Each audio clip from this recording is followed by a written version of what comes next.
서울 외곽서리가 내린 초겨울 아침, 정만복은 창가에 서서 하늘을 바라보고 있었습니다.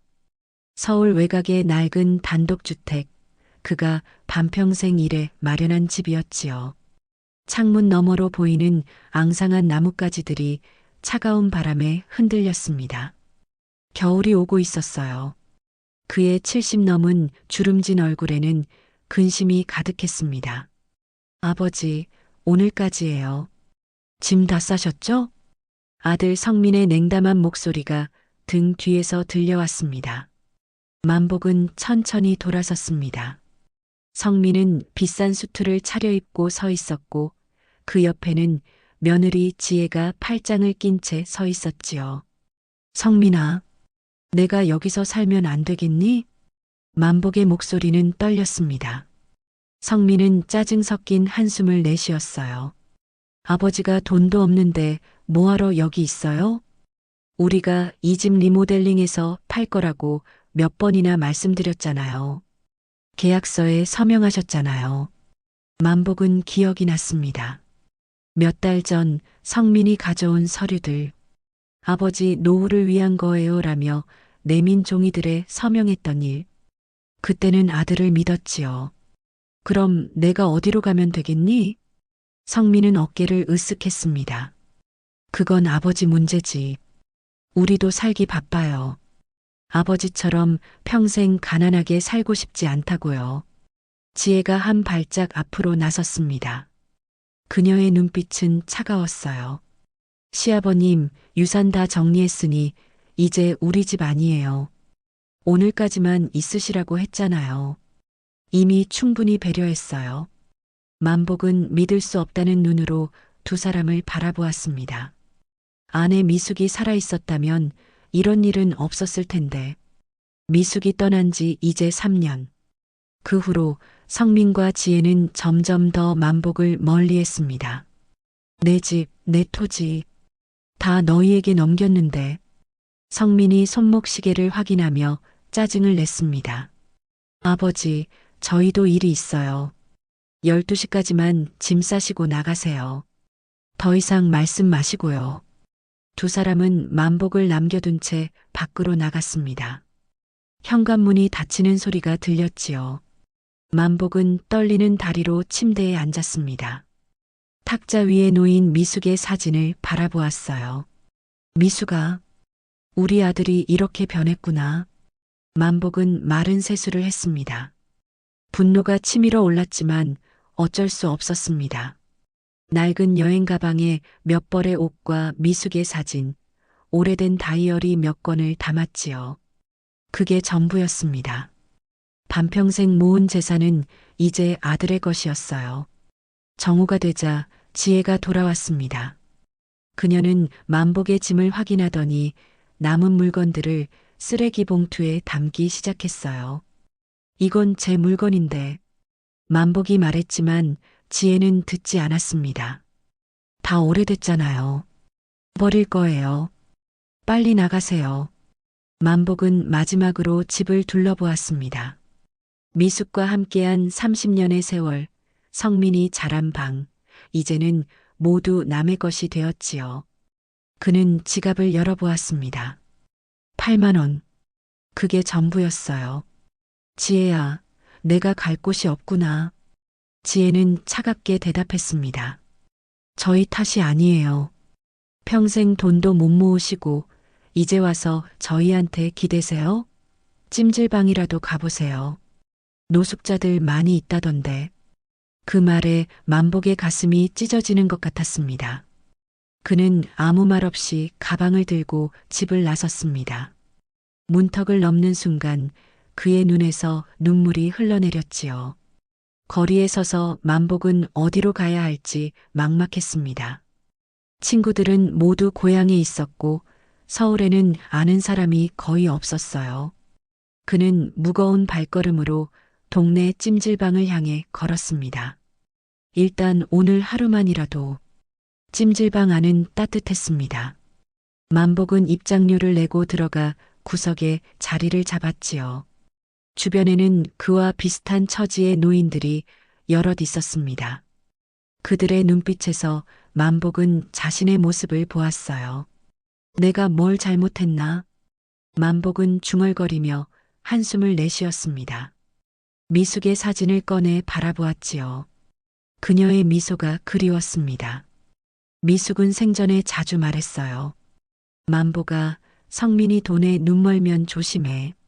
그때는 그저 노파심이라 생각했는데 이제야 그 말뜻을 이해했습니다.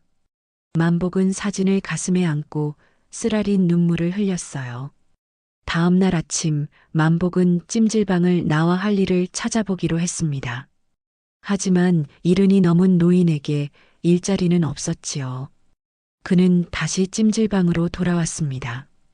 지갑에 남은 돈으로 몇 주는 버틸 수 있을 것 같았어요. 지친 만복은 찜질방 자판기 앞에서 한참을 망설였습니다. 그리고는 1,000원을 넣고 복권 한 장을 뽑았어요.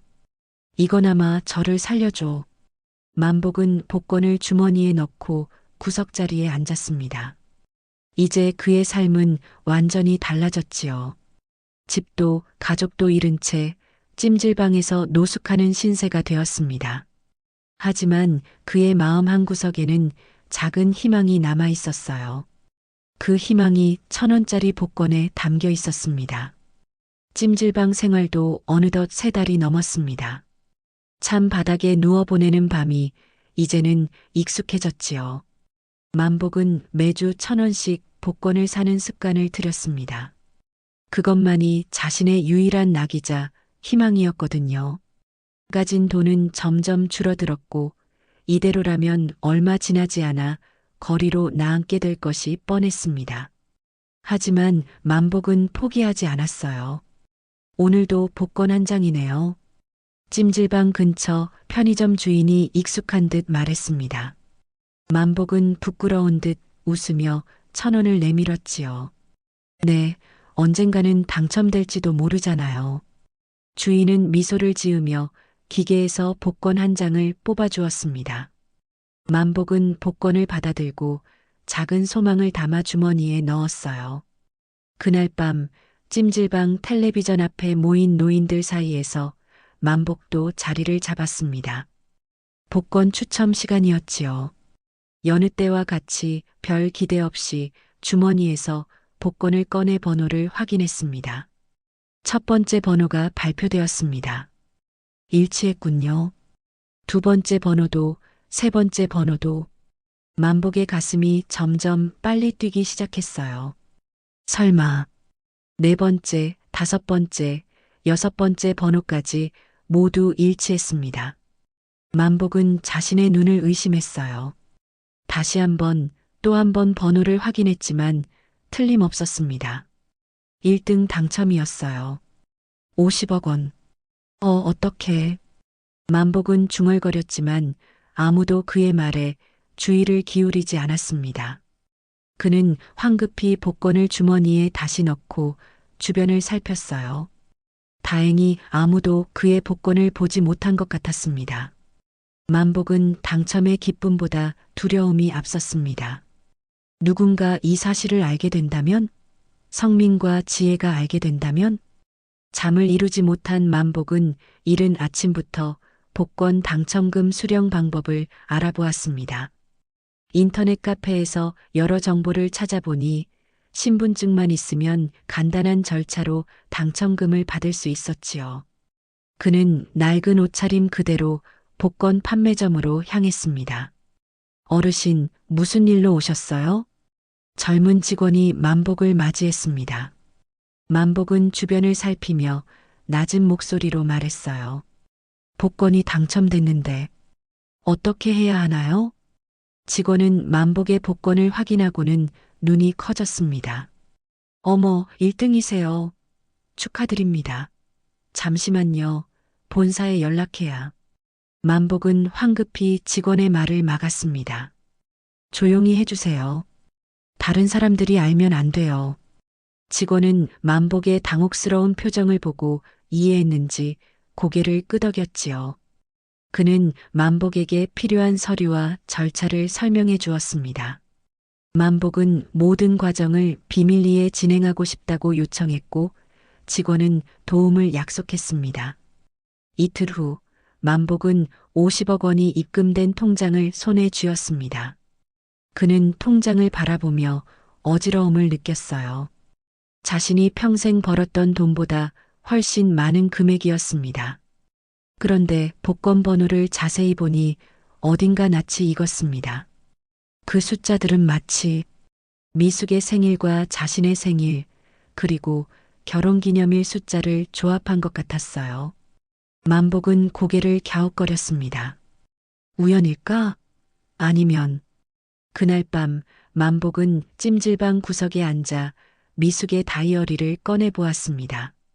오래된 다이어리 속에서 그는 한 장의 메모를 발견했어요.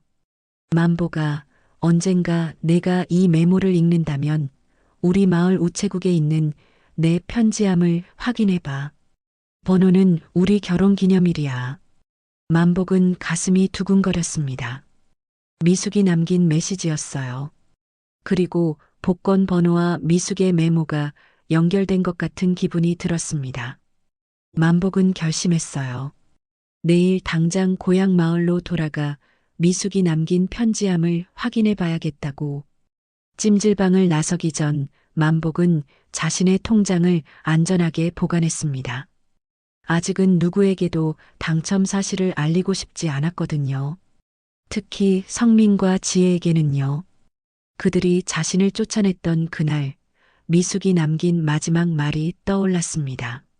성민이 돈에 눈 멀면 조심해. 이제 그 말의 의미를 완전히 이해한 것 같았습니다. 만복은 모든 것을 밝혀내리라 다짐했습니다. 미숙이 남긴 비밀, 그리고 성민과 지혜가 자신에게 한 행동의 진짜 이유까지. 낯익은 고향 마을의 풍경이 만복의 눈앞에 펼쳐졌습니다. 한 달 만에 돌아온 고향은 여전히 조용했습니다. 간간히 불어오는 바람에 마른 낙엽이 거리를 굴러다녔고 노란 은행잎이 길가에 수북이 쌓여 있었지요. 만복은 천천히 마을 우체국으로 발걸음을 옮겼습니다. 미숙이 남긴 편지함의 비밀을 확인하기 위해서였어요. 우체국 안은 생각보다 적막했습니다. 창구에 앉아있는 중년 여성 한 명이 전부였어요. 만복은 조심스럽게 다가갔습니다. 저 개인 편지함을 확인하러 왔는데요. 직원은 만복을 올려다보았습니다. 편지함 번호가 어떻게 되세요? 만복은 잠시 생각했습니다. 결혼기념일 8월 15일 8155요. 직원은 컴퓨터를 확인하고 고개를 끄덕였습니다. 정미숙님 편지함이시군요. 신분증 확인 부탁드립니다. 만복은 놀랐습니다. 아직도 미숙의 이름으로 등록되어 있다니. 그는 신분증을 보여주며 말했습니다. 제 아내인데 3년 전에 세상을 떠났어요. 직원은 미안한 표정을 지으며 고개를 숙였습니다. 죄송합니다. 유족 확인이 되니 편지함을 열어드릴게요. 직원은 만복을 안내해 오래된 우편함 구역으로 데려갔습니다. 815 편지함. 열쇠로 여는 작은 금속 상자였습니다. 직원이 마스터키로 문을 열자 안에는 노란 봉투 하나가 들어 있었어요. 만복은 떨리는 손으로 봉투를 꺼냈습니다. 겉면에는 미숙의 단정한 글씨체로 정만복에게라고 적혀 있었지요. 그는 조용한 공원 벤치에 앉아 봉투를 열었습니다. 사랑하는 만복에게 내가 이 편지를 읽는다면 우리가 헤어진 지 오래되었을 거야. 미안해. 이런 방식으로 너에게 말을 전하게 되어서. 먼저 복권 번호에 대해 말할게. 나는 매주 같은 번호로 복권을 샀어. 우리의 생일과 결혼 기념일을 조합한 번호로. 그리고 그 복권을 은행 금고에 보관해 두었지. 언젠가 내가 어려움에 처할 때를 대비해서. 이 번호는 내게 특별한 의미가 있어서 꾸준히 구매했던 거야. 난 오래전부터 성민이의 변화를 느꼈어. 점점 돈에 집착하고 너와 나를 멀리하는 모습이. 언젠가 그 아이가 우리의 재산을 노릴지도 모른다는 생각이 들었지. 내 예감이 맞았다면 지금 내가 이 편지를 읽는 것은 성민이 우리의 유산을 가로채고 너를 내쫓았기 때문일 거야. 그래서 이 복권을 준비했던 거야. 내가 어려울 때 도움이 되길 바라면서 내가 이 편지를 읽을 즈음이면 내가 늘 구매하던 번호의 복권이 큰 상금에 당첨되었을 거야. 이건 운명이 아니라 확률의 게임이지만 내 직감은 언제나 정확했잖아. 만보가 부디 이 돈으로 새 삶을 시작해. 그리고 성민이에게 진실을 알려줘. 그 아이가 잘못을 깨닫고 변할 수 있도록. 복수가 아니라 깨달음을 주기 위해서 항상 사랑해. 미숙. 만복의 눈에서 뜨거운 눈물이 흘러내렸습니다. 미숙은 이미 모든 것을 예상하고 있었던 거였어요. 그 복권은 비록 미숙이 조작한 것은 아니었지만 그녀가 평생 사용했던 소중한 번호였고 어쩌면 그런 인연으로 당첨된 것인지도 모릅니다. 만복은 편지를 가슴에 품고 한참을 울었습니다. 그리고 마음을 다잡았어요. 이제 해야 할 일이 있었습니다. 성민과 지혜가 어떻게 자신의 재산을 빼앗았는지 그 진실을 밝혀내야 했지요. 다음 날 만복은 마을에서 신뢰할 만한 세무사를 찾았습니다. 김 세무사는 만복의 친구의 소개로 만난 사람이었어요. 그는 만복의 사연을 들은 후 도움을 약속했습니다. 정 선생님, 걱정 마세요. 제가 성민 씨와 지혜 씨의 재정 상태를 조사해 보겠습니다. 불법적인 행위가 있다면 반드시 찾아내겠습니다. 만복은 고개를 끄덕였습니다. 그리고 김 세무사에게 또 다른 부탁을 했어요. 제 복권 당첨금도 안전하게 관리해 주셨으면 합니다. 김 세무사는 약속했고 만복은 잠시 안도의 한숨을 내쉬었습니다. 이제 기다림의 시간이었지요. 일주일 후 김 세무사는 놀라운 보고서를 들고 왔습니다. 성민과 지혜의 재정 상태에 대한 철저한 조사 결과였어요. 정 선생님, 이건 정말 심각한 문제입니다. 성민 씨와 지혜 씨는 여러 건의 불법 대출을 받았습니다. 소득을 위조한 흔적이 있고요.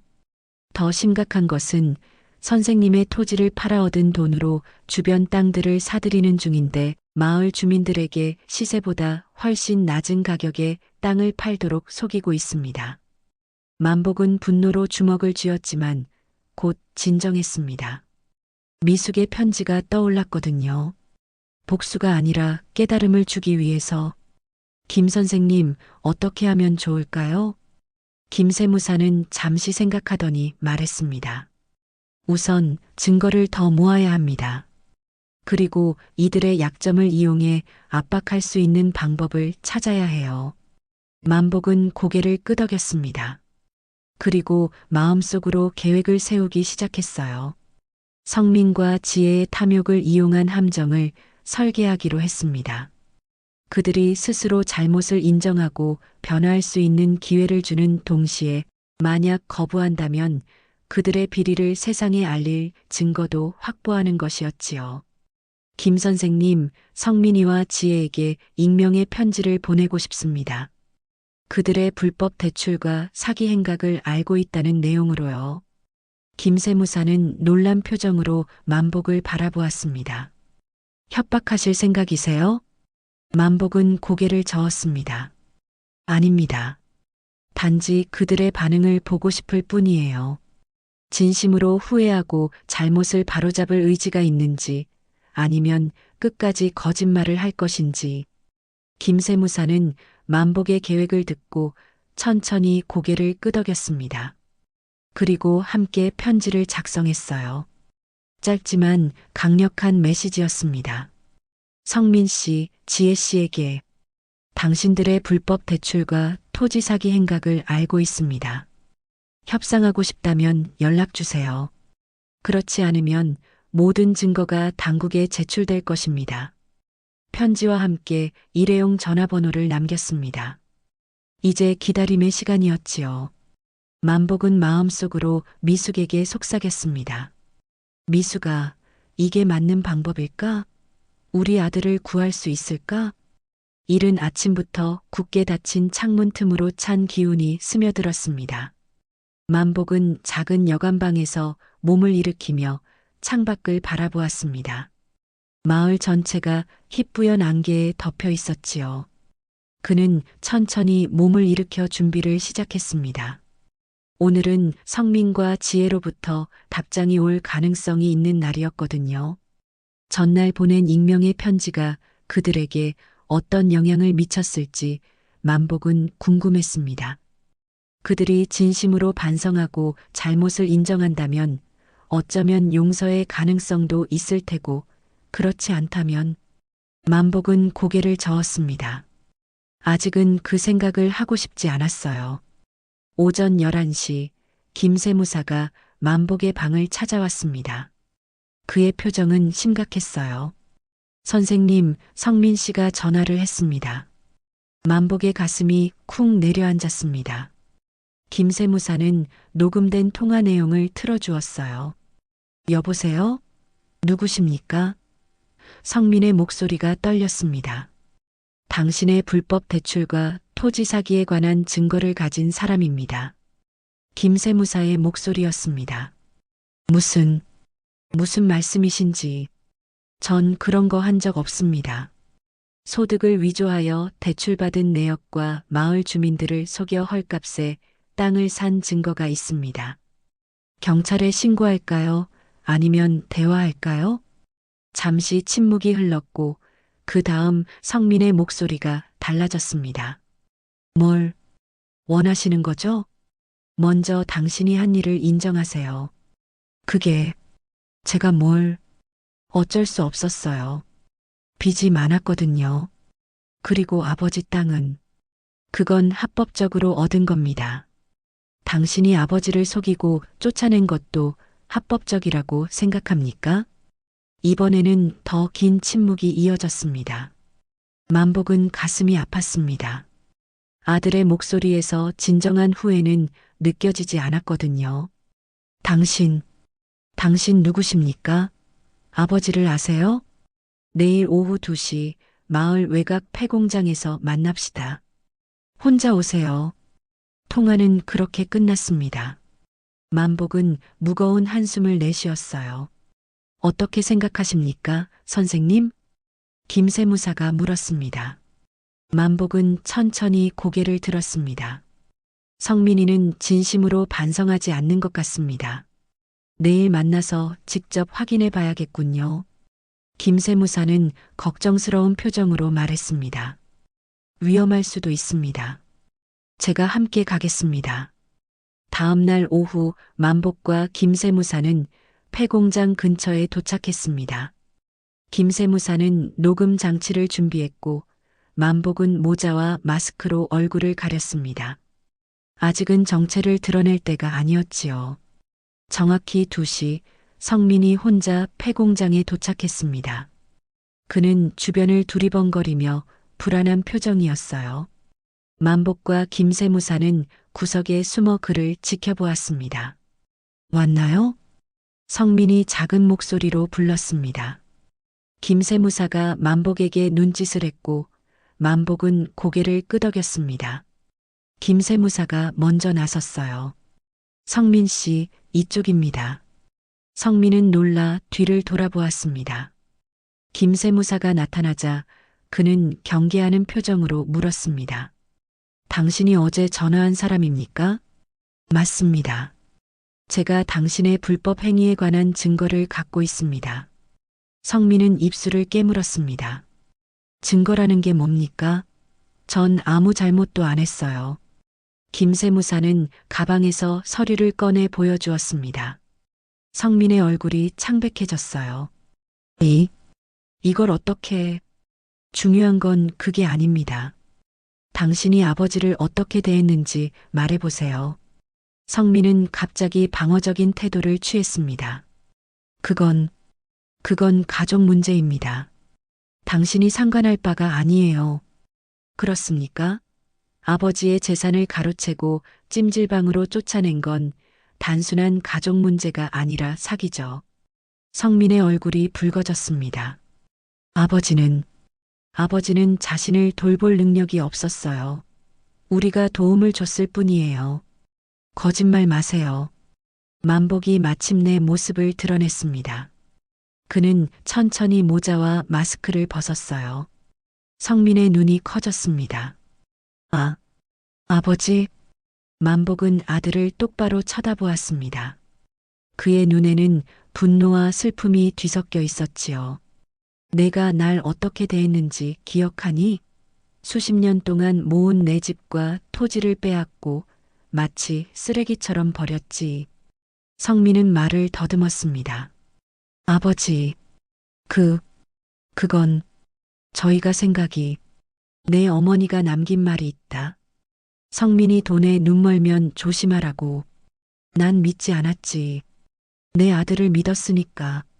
성민은 고개를 숙였습니다. 하지만 그의 눈에 진정한 후회는 보이지 않았어요. 그저 당혹감과 두려움뿐이었습니다. 이제 어쩌시려고요? 만복은 김세무사를 바라보았고 그는 녹음기의 버튼을 눌렀습니다. 내가 한 일을 말해봐. 어떻게 내 재산을 빼앗았는지, 그리고 왜 그랬는지. 성민은 주변을 둘러보았지만 빠져나갈 구멍은 없었습니다. 그는 마지못해 입을 열었어요. 아버지, 저희가 빚이 많았어요.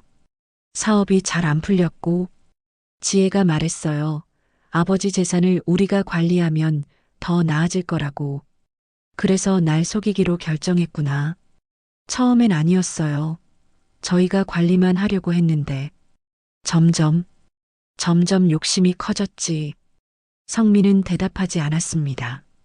만복은 깊은 한숨을 내쉬었어요. 내 어머니가 남긴 또 다른 말이 있다.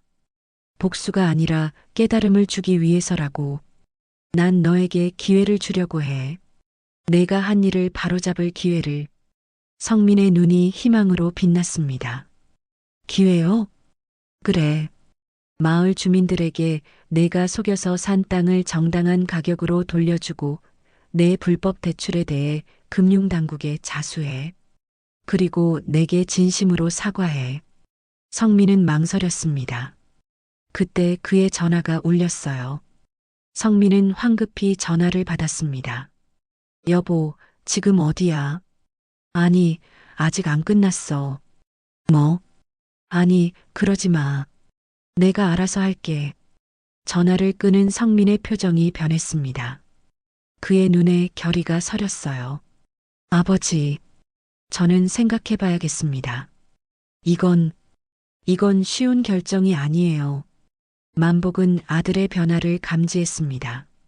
전화를 받기 전에는 망설이는 듯 했지만 지금은 마음을 굳힌 것 같았어요.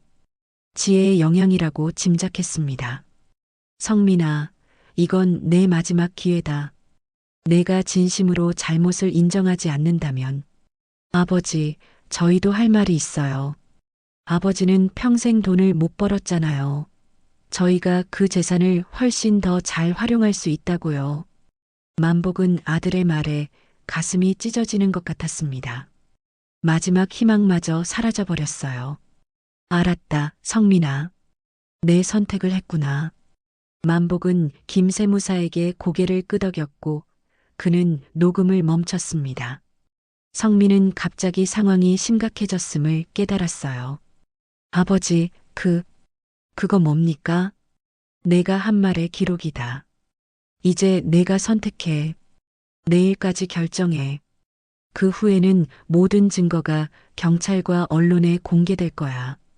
성민은 창백한 얼굴로 그 자리에 서 있었습니다. 만복과 김세무사는 천천히 폐공장을 나섰지요. 밖에 나온 만복은 아들과의 대화에서 느낀 실망감을 억누를 수 없었습니다. 미수가, 우리 아들이 이렇게 변해버렸구나. 새벽부터 내리기 시작한 비가 폐공장 지붕을 두드렸습니다. 만복은 창가에 서서 흐린 하늘을 바라보며 깊은 생각에 잠겼습니다. 마지막 통화 이후 성민으로부터 연락이 없었습니다. 아마도 지혜와 함께 대책을 논의하고 있을 테지요. 만복은 어떤 선택을 할지 알 수 없었지만 마음은 이미 다른 방향으로 향하고 있었습니다. 선생님, 준비되셨습니까? 김세무사가 조용히 물었습니다. 만복은 천천히 고개를 끄덕였습니다. 네, 모든 증거를 언론사에 제보할 준비가 됐습니다.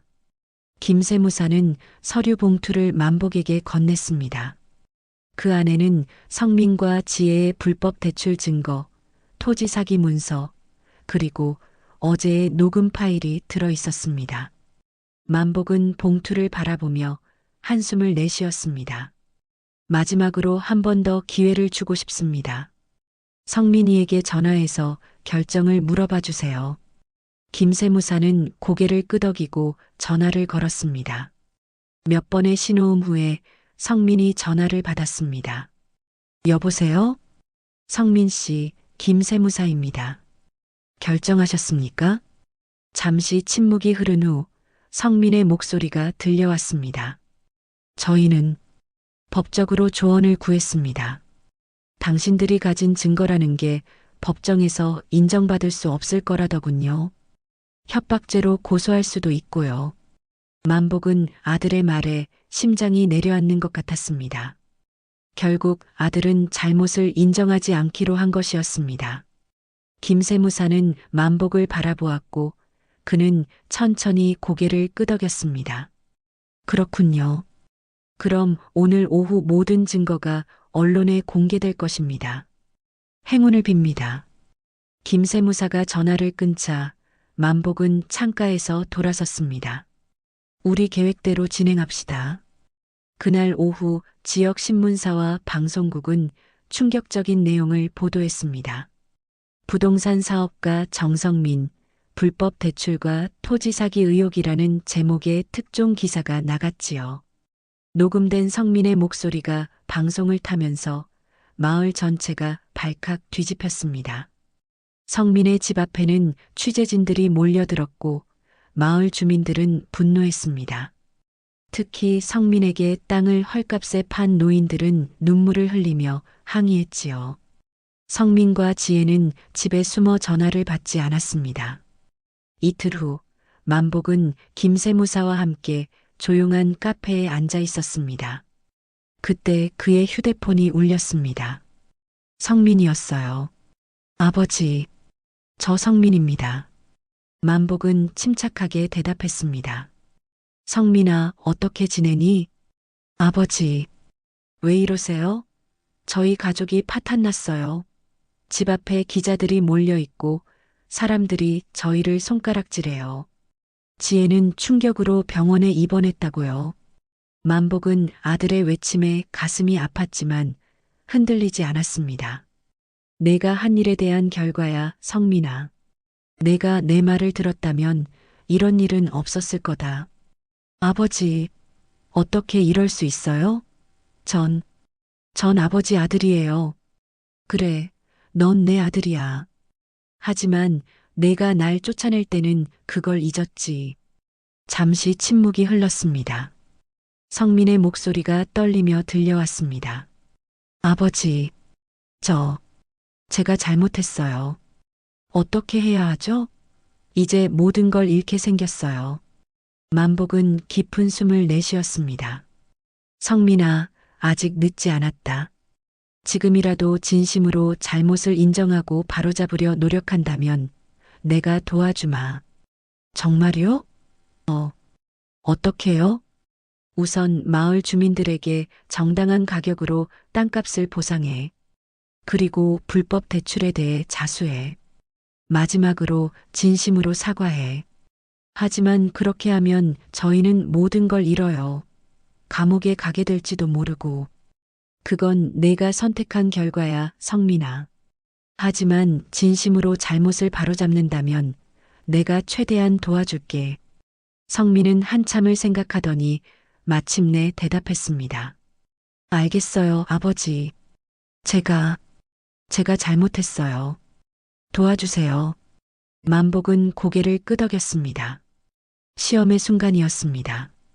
그럼 오늘 오후 4시에 기자회견을 열자. 내가 모든 것을 인정하고 사과하는 자리를 마련할게. 네. 전화를 끄는 만복은 김세무사를 바라보았습니다. 진심일까요? 김세무사는 어깨를 으쓱했습니다. 어쩌면 단지 위기를 모면하려는 것일 수도 있습니다. 하지만 기회는 주어야겠지요. 오후 4시 마을 회관에는 수십 명의 기자와 주민들이 모였습니다. 만복은 뒤쪽에 조용히 앉아 있었지요. 정확히 4시 성민이 떨리는 발걸음으로 단상에 올랐습니다. 그의 얼굴은 창백했고 눈 밑에는 다크서클이 깊게 패여 있었습니다. 안녕하십니까? 정성민입니다. 성민은 떨리는 목소리로 말을 이어갔습니다.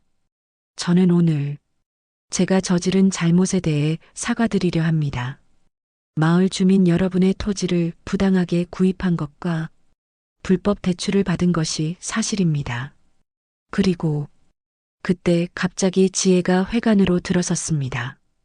그녀는 성민을 향해 고개를 저었고 성민의 표정이 변했습니다. 그는 잠시 머뭇거리더니 다시 말을 이었습니다. 하지만 이 모든 일의 배후에는 다른 사람이 있습니다.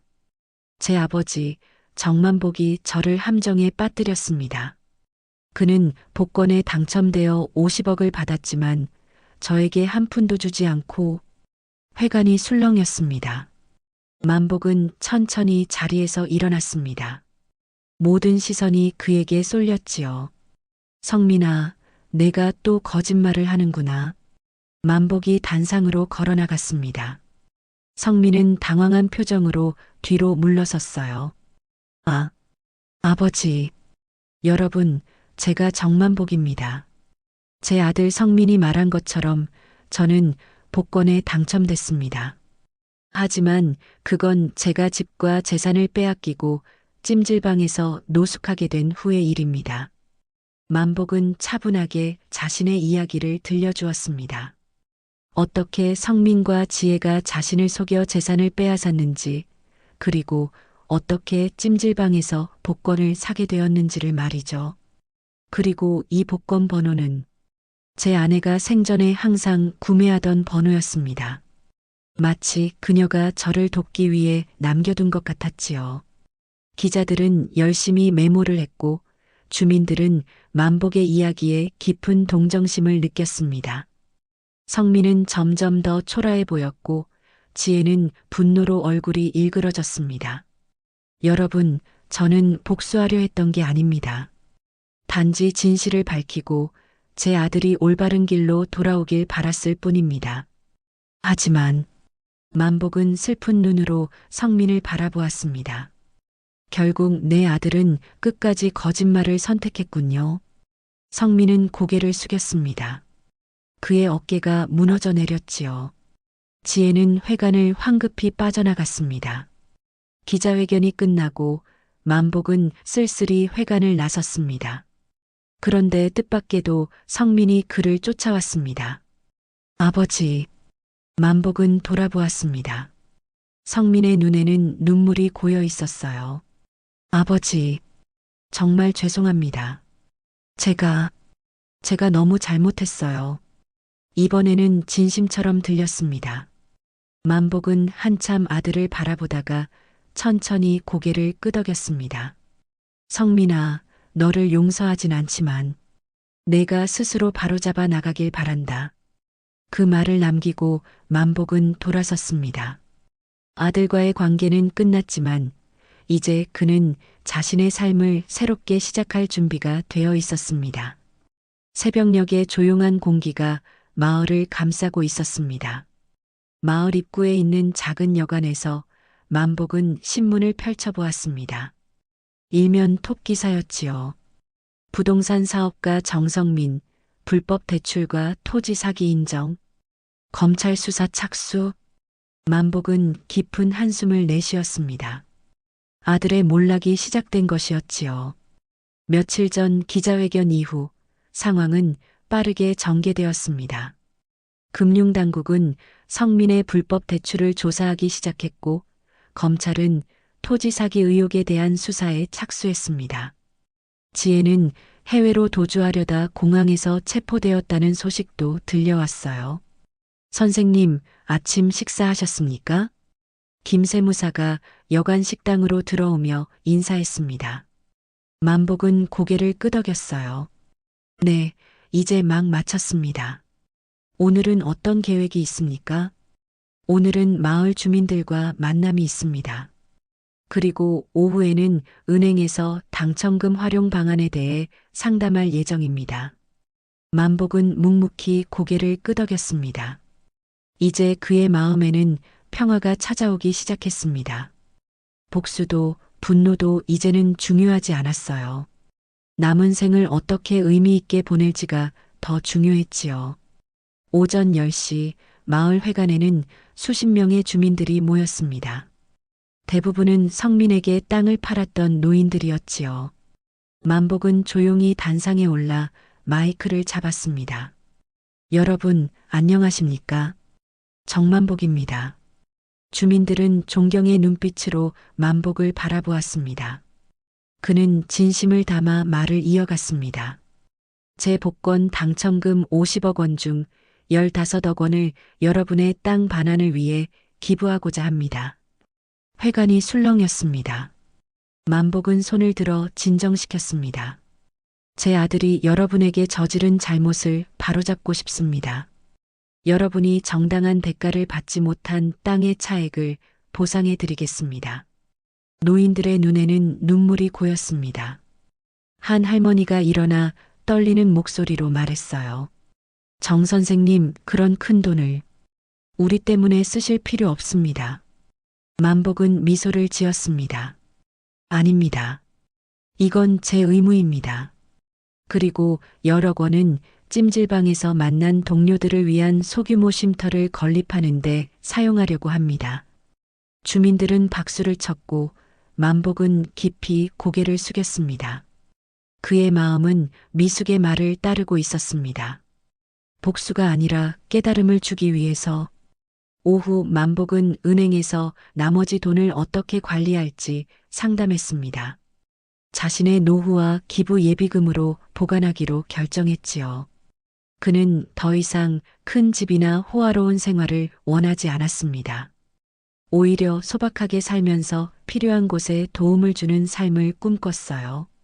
상담을 마치고 나오는 길에 만복은 뜻밖의 소식을 들었습니다. 성민의 호화로운 아파트가 압류되었다는 것이었어요. 만복은 그 소식에 가슴이 아팠지만 어쩔 수 없는 일이라고 생각했습니다. 그날 저녁 만복은 미숙의 사진을 바라보며 속삭였습니다. 미숙아, 내가 잘하고 있는 걸까? 미숙의 미소는 여전히 따뜻했고 만복은 그것만으로도 충분하다고 느꼈습니다. 다음 날 아침 의외의 방문객이 여관으로 찾아왔습니다. 마을 이장이었습니다. 정 선생님, 마을 주민들이 한 가지 제안을 드리고 싶다고 합니다. 만복은 호기심 어린 눈으로 이장을 바라보았습니다. 무슨 제안인가요? 선생님이 기부하신 돈으로 마을에 복지관을 짓자는 의견이 많습니다. 그리고 그곳에 선생님의 이름을 붙이고 싶다고 하시네요. 만복은 부끄러워하며 고개를 저었습니다. 아니, 그럴 필요 없습니다. 미숙이, 제 아내의 이름을 붙이는 게 좋겠습니다. 이장은 흔쾌히 동의했고 만복의 가슴은 따뜻함으로 가득 찼습니다. 그날 오후 뜻밖의 전화가 왔습니다. 성민이었어요. 아버지. 만복은 잠시 말을 잇지 못했습니다. 성민의 목소리는 전과 달리 겸손하고 조용했습니다. 성민아, 무슨 일이니? 아버지, 저는 이제 모든 것을 잃었습니다. 집도 회사도 명예도 지혜도 저를 떠났어요. 만복은 아들의 말에 가슴이 아팠지만 차분하게 대답했습니다. 내가 선택한 결과야, 성민아. 알고 있습니다. 저는 그저 사과드리고 싶었어요. 진심으로요. 만복은 잠시 침묵했습니다. 아들의 목소리에서 진정한 후회가 느껴졌지만 쉽게 용서할 수는 없었습니다. 성민아, 너를 용서하지는 않는다. 하지만 내가 스스로 잘못을 바로잡고 새로 시작하길 바란다. 성민은 흐느끼며 대답했습니다. 감사합니다. 아버지. 전화를 끊은 만복은 창밖을 바라보았습니다. 마을은 평화로웠고 하늘은 맑았습니다. 그는 미숙의 편지를 다시 한번 읽어보았어요. 복수는 태민을 깨우는 시작이야. 만복은 미소를 지었습니다. 미숙의 예언이 맞았습니다. 성민은 공경에 처했지만 어쩌면 이것이 그가 진정으로 변할 수 있는 기회일지도 모릅니다. 이른 아침 마을 외곽의 작은 부지에 사람들이 모이기 시작했습니다. 오늘은 쉼터 기공식 날이었습니다. 만복은 정장을 차려입고 현장에 도착했습니다. 그가 오래전 찜질방에서 만났던 동료들도 한 명, 두 명 모습을 드러냈지요. 그들의 얼굴에는 기대와 설렘이 가득했습니다. 정 선생님, 진심으로 감사드립니다. 찜질방에서 만났던 김노인이 만복의 손을 꼭 잡으며 인사했습니다. 만복은 부끄러운 듯 미소를 지었습니다. 아닙니다. 제가 오히려 감사해야 할 일이지요. 여러분이 있었기에 제가 버틸 수 있었으니까요. 기공식은 간소하게 진행되었습니다. 만복이 첫 삽을 뜨고 간단한 다과회가 이어졌습니다. 그 자리에는 마을 주민들과 함께 찜질방 동료들, 그리고 김세무사까지 모두 참석했습니다. 그러나 성민의 모습은 보이지 않았어요. 식사 중에 만복의 전화가 울렸습니다. 교도소에서 온 전화였습니다. 성민이 구속되어 있었거든요. 아버지, 제게 면회 와주실 수 있으신가요? 만복은 잠시 망설였지만 이내 결심했습니다. 그래, 내일 가마. 다음 날 만복은 교도소를 찾았습니다. 면회실에 들어서자 창백한 얼굴의 성민이 그를 기다리고 있었습니다. 수갑을 찬 그의 모습은 만복의 가슴을 아프게 했지만 그는 감정을 드러내지 않았습니다. 아버지, 와주셔서 감사합니다.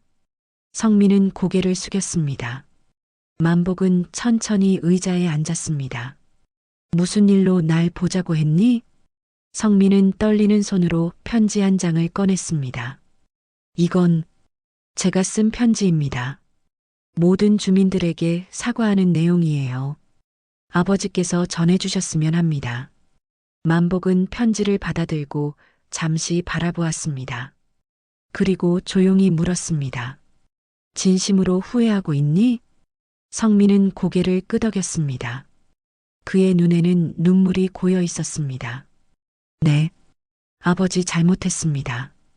제가 너무 어리석었어요. 욕심에 눈이 멀어서. 만복은 아들의 말에 가슴이 저려왔지만 쉽게 용서할 수는 없었습니다. 그는 천천히 일어섰습니다. 성민아, 너 스스로 구원해야 한다. 내가 대신해 줄 수는 없어. 성민은 고개를 숙였습니다. 눈물이 뺨을 타고 흘러내렸지요. 알고 있습니다, 아버지. 만복은 돌아서서 면회실을 나왔습니다. 그의 마음은 복잡했지만 미숙의 말이 떠올랐습니다. 복수가 아니라 깨달음을 주기 위해서. 이제 성민은 스스로 깨달음을 얻고 있었습니다. 그것으로 충분했지요. 여관으로 돌아온 만복은 미숙의 일기를 꺼내 읽기 시작했습니다. 그녀가 남긴 마지막 글들은 대부분 성민에 관한 걱정과 만복을 위한 조언이었습니다. 마지막 페이지에는 이런 문장이 있었지요. 만복아, 모든 일이 지나가면 새롭게 시작해. 우리의 상처는 치유될 거야. 만복은 일기를 가슴에 안고 눈을 감았습니다. 미숙의 말처럼 이제는 새로운 시작을 할 때였습니다. 다음 주 쉼터의 건축이 본격적으로 시작되었습니다. 만복은 매일 현장을 방문하여 진행 상황을 확인했습니다. 작은 건물이었지만 그에게는 매우 특별한 의미가 있었지요. 이곳은 단순한 쉼터가 아니라 새로운 가족을 만드는 공간이 될 것이었습니다. 건축이 한창일 때 마을 주민들이 손수 음식을 가져와 건설 노동자들과 나누어 먹기도 했습니다. 만복도 함께 밥을 먹으며 이야기를 나눴지요. 그의 얼굴에는 오랜만에 편안한 미소가 번졌습니다. 정 선생님, 여기가 다 지어지면 같이 살아요. 찜질방 동료 중 한 명이 말했습니다. 만복은 기쁜 마음으로 고개를 끄덕였습니다. 그래요, 함께 살아요. 이제 우리는 가족이니까요. 그 말에 모두가 환하게 웃었습니다. 세상에 혈연만이 가족은 아니었습니다. 때로는 인연으로 맺어진 사람들이 더 소중한 가족이 될 수 있지요. 쉼터가 완공되기 일주일 전, 만복은 미숙의 반지를 정리하고 있었습니다. 그녀가 평생 아껴 쓰던 물건들이었지요. 만복은 하나하나 살펴보다가 작은 상자 안에 편지를 발견했습니다. 사랑하는 만복에게 이 편지를 읽는다면 난 이미 세상을 떠났겠지. 하지만 걱정하지 마. 난 항상 너와 함께 할 거야. 성민이가 어떤 선택을 하든 너는 내 삶을 살아가야 해. 내가 너를 사랑했듯 너도 너 자신을 사랑해줘. 영원히 너와 함께. 미숙. 만복의 눈에서 눈물이 흘러내렸지만 이번에는 슬픔의 눈물이 아니었습니다. 감사와 사랑의 눈물이었지요. 그는 편지를 가슴에 안고 속삭였습니다. 내가 너를 지켰어, 미숙아. 이제는 내 삶을 살아갈게. 쉼터가 완공된 날 작은 개소식이 열렸습니다. 찜질방 동료들과 마을 주민들이 함께 축하해 주었지요. 만복은 쉼터 앞에 서서 모두에게 인사했습니다. 여러분, 이 쉼터의 이름은 미숙의 집입니다. 제 아내의 이름을 따서 지었습니다. 이곳이 모든 분들에게 따뜻한 보금자리가 되길 바랍니다. 박수 소리가 울려 퍼졌고 만복의 눈시울이 붉어졌습니다. 그는 이제 진정한 평화를 찾은 것 같았습니다. 쉼터의 마당에서 만복은 마을 아이들과 이야기를 나누었습니다. 아이들은 호기심 가득한 눈으로 그를 바라보았지요. 할아버지, 여기가 할아버지 집이에요? 한 아이가 물었습니다. 만복은 환하게 웃으며 대답했습니다. 그래, 이제 내 집이야. 그리고 도움이 필요한 모든 사람의 집이기도 하지. 아이들은 즐겁게 웃으며 뛰어다녔고 만복의 가슴은 따뜻함으로 채워졌습니다. 아이들의 웃음소리가, 새들의 지저귀미, 바람의 소리가 모두 행복하게 들렸습니다. 그날 밤 만복은 새 집 자신의 방에 앉아 창밖을 바라보았습니다. 별이 가득한 하늘이 그를 내려다보고 있었지요. 그는 미숙의 사진을 바라보며 미소 지었습니다. 미숙아, 이제 시작이야. 새로운 삶의 시작. 가을의 마지막 햇살이 미숙의 집 창문을 통해 따스하게 쏟아져 내렸습니다. 쉼터가 문을 연 지 반년이 지난 지금, 이곳은 마을의 작은 명소가 되었습니다. 노숙자들뿐 아니라 이웃 노인들도 자주 찾아와 차를 마시며 이야기를 나누었지요. 만복은 아침마다 뜰에 핀 꽃에 물을 주며 하루를 시작했습니다. 만복 선생님, 우편물입니다. 쉼터에서 함께 일하게 된 젊은 자원봉사자가 만복에게 편지 한 통을 건넸습니다. 봉투에는 교도소 소인이 찍혀 있었지요. 만복은 조용히 편지를 받아들고 자신의 방으로 향했습니다. 창가에 앉아 편지를 열었습니다. 성민의 글씨였어요. 아버지께 여기서 많은 것을 생각했습니다. 제가 얼마나 어리석었는지, 그리고 부모님께 얼마나 큰 상처를 드렸는지, 매일 밤 후회하며 잠이 들고 아침에 후회하며 깨어납니다. 교도소에서 제가 할 수 있는 일은 많지 않지만 다른 재소자들을 도우며 살고 있습니다. 언젠가 출소하면 제 잘못을 바로잡고 새로운 사람이 되고 싶습니다. 아버지께서 저를 용서하지 않으신다는 것을 알고 있습니다. 용서를 바라지도 않습니다. 다만 어머니께서 말씀하셨던 것처럼 깨달음을 얻고 있음을 알아주셨으면 합니다. 늘 건강하시길 바랍니다. 성민올림. 만복은 편지를 읽고 오랫동안 창밖을 바라보았습니다. 마음 한편이 아팠지만 또 다른 한편에서는 희망의 빛이 일어나는 것을 느꼈습니다. 그는 편지를 서랍에 넣고 답장을 쓰지 않았어요. 아직은 때가 아니라고 생각했지요. 오늘 오후에는 쉼터에서 작은 모임이 있었습니다. 찜질방에서 만났던 노인들과 마을 아이들이 함께하는 이야기 시간이었어요. 만복은 의자에 앉아 기다리는 아이들을 바라보며 미소 지었습니다. 오늘은 어떤 이야기를 해주실 거예요, 할아버지? 앞자리에 앉은 여자아이가 물었습니다. 만복은 잠시 생각하더니 결심한 듯 입을 열었습니다. 오늘은 복권 이야기를 해볼까 해.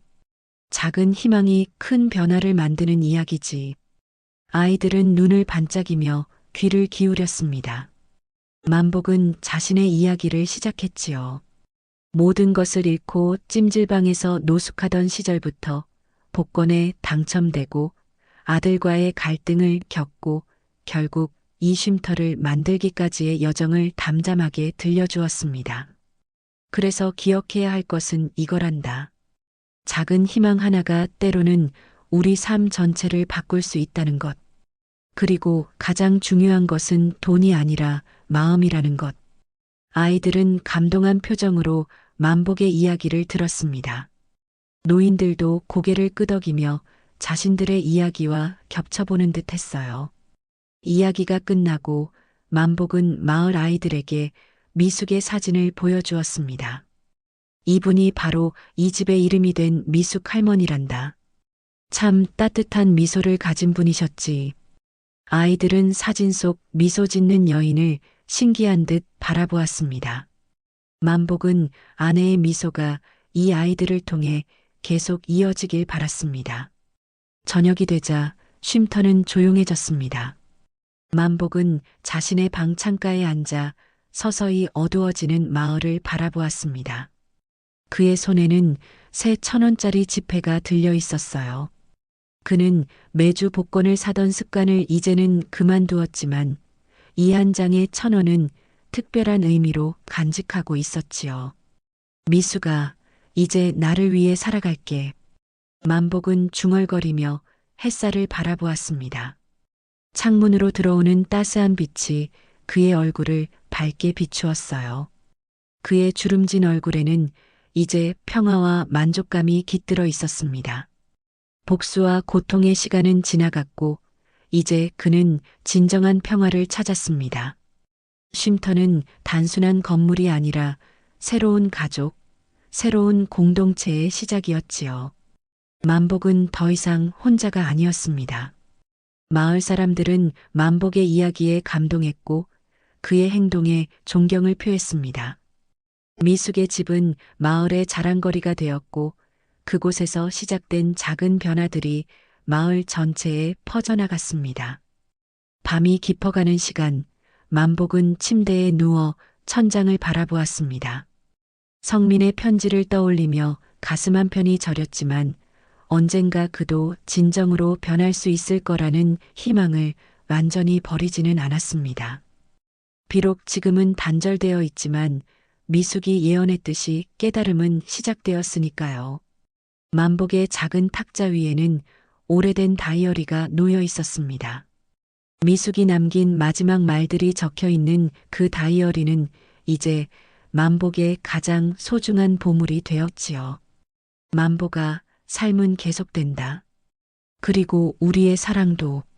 만복은 눈을 감으며 미소 지었습니다. 내일은 또 다른 하루가 시작될 것입니다. 그리고 그는 그 하루를 온전히 자신과 주변 사람들을 위해 살아갈 것입니다.